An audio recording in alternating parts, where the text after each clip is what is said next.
Des analyses de mousse satisfaisantes, un bon niveau de maturité et un bon équilibre acide-sucre, des éléments qui n'ont pas trompé le flair de ce vigneron de Fronton. Et c'est avec soulagement qu'il va pouvoir commencer à vendanger ses grappes de Sauvignon blanc. L'impact est aujourd'hui estimé à environ une vingtaine de jours de retard.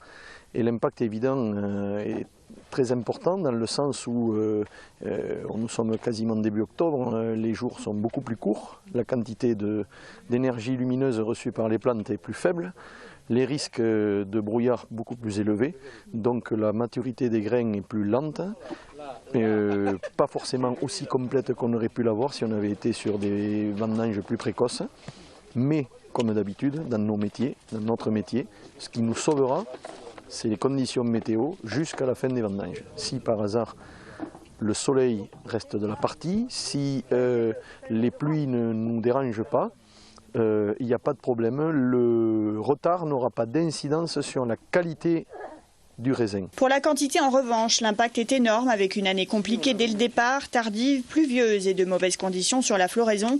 Les pertes sont estimées à 40%. Mais ce vigneron bio refuse pour autant de sacrifier à la qualité de son vin.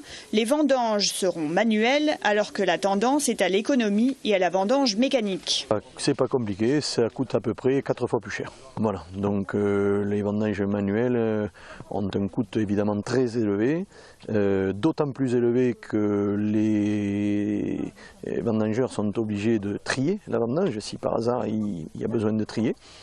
Ce qui risque d'être le cas sur le millésime 2013, donc ça va encore une fois surenchérir le coût des vendanges.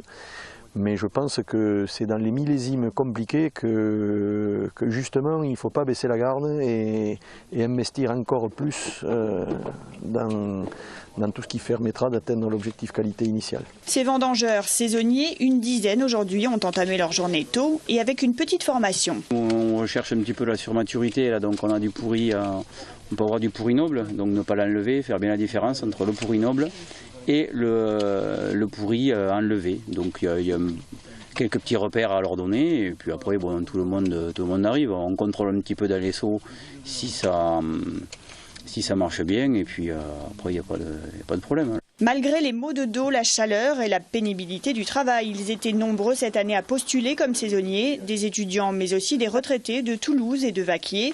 Pour ce château, les vendanges doivent se terminer vers le 15 octobre.